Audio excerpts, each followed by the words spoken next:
இங்கே பார்த்தீங்களா இவ்வளோ அழகாக வெங்காயம் தக்காளி வதங்கியிருக்குன்னு பாருங்களேன். இது தாங்க இதோட அடிப்படை. நல்லா வதங்கிடுச்சு, தக்காளி நல்லா வதங்கணும்.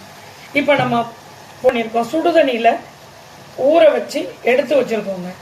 இதை என்ன பண்ண போகிறோம், அப்படியே போட போகிறோம், ஊற்ற போகிறோம். ஊற்றிட்டோங்களா? இப்போ என்ன பண்ண போகிறோம், மசாலா பொடி போட போகிறோம். இது நாங்கள் வீட்டில் தயார் பண்ணுற பொடிங்க, மசாலா பொடி. இது சாம்பாருக்கு, புளி குழம்புக்கு, வத்த குழம்புக்கு, கறி குழம்புக்கு எல்லாத்துக்கும் இந்த ஒரு பொடி தாங்க நாங்கள் பண்ணுறதெல்லாம். ரொம்ப டேஸ்ட்டாக இருக்கும். இது தனியாக பொடிங்க. ஏற்கனவே நம்ம மிளகா பொடி போட்டுட்டோம். நம்ம ஏற்கனவே என்ன பண்ணினோம், தனி மிளகா பொடியை போட்டு வதக்கணும் இல்லைங்களா? தனியாக போட்டு ஊற்றி குழம்பு வைக்கணும். இது நல்லா கொதிக்கட்டுங்க. கொதித்த பிறகு வைக்கும்போது இந்த உருளைக்கிழங்கு வேகணும் இல்லைங்களா, இதில் போட்டுக்குவோங்க. ஓகே, போட்டிருக்கோம், சோம்பு போட்டிருக்கோம். இதை அரைச்சி பால் எடுத்து ஊற்றணுங்க. ரொம்ப டேஸ்டாக இருக்கும். இந்த பாருங்க, இது இந்த மண் பானையில் எப்பயுமே பார்த்தீங்கன்னா ஒட்டுங்க, குழம்பு ஒட்டும். அதனால அப்பப்போ திறந்து கிண்டி விடணும், சரிங்களா? இல்லைன்னா ஒட்டிடும். நான் அணைய போகிற சிம்மில் போட்டிருக்கேன்.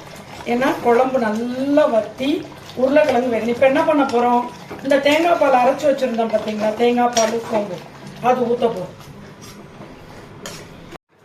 நம்ம காரத்துக்கு ஏற்றபடி மிளகா போட்டுக்கலாங்க. பச்சை மிளகா போட்டிருக்கேங்க. உங்களுக்கு வேணும்னா போட்டுக்கலாம், வேண்டாட்டி வேண்டாம், உங்கள் காரத்துக்கு தான். இந்த பாருங்க, தேங்காய் பால் ஊற்றணும் இல்லைங்களா, குழம்பு நல்லா கொதிக்க ஆரம்பிச்சிச்சு. இப்போ என்ன தெரியுங்களா பண்ணணும், நம்ம அந்த இறாவை போட்டு ஒரு கொதிச்ச உடனே நிப்பாட்டிடலாங்க.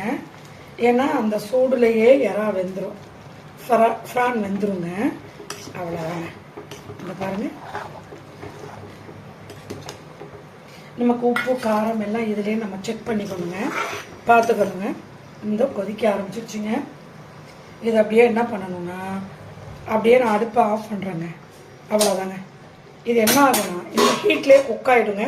இதை மூடியை நான் எடுக்கும்போது உங்களுக்கு காட்டுறேன் பாருங்கள், குழம்பு எப்படி குக் ஆகிருக்குன்னு பாருங்கள். இந்த மூடிட்டோம், இந்த ஹீட்லேயே வேகுங்க. இந்த பாருங்கள், குழம்பு ரெடி ஆகிடுச்சுங்களா? நீங்கள் எங்கள் வீட்டில் கொஞ்சம் தண்ணியாக சாப்பிடுவாங்க, அதனால தண்ணியாக வச்சுருக்கேன். நீங்கள் திக்காக வேணும்னா வச்சுக்கலாம், அது உங்களுடைய சாய்ஸ் தான்.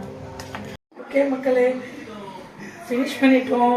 இதை நீங்கள் என்ன பண்ணுறீங்க, இதை நீங்கள் வீட்டில் செஞ்சு பார்த்து எப்படி இருக்குன்னு பாசிட்டிவ் ஆர் நெகட்டிவ் எது இருந்தாலும் அதை மெசேஜ் பண்ணுங்கள், சப்ஸ்கிரைப் பண்ணுங்கள்.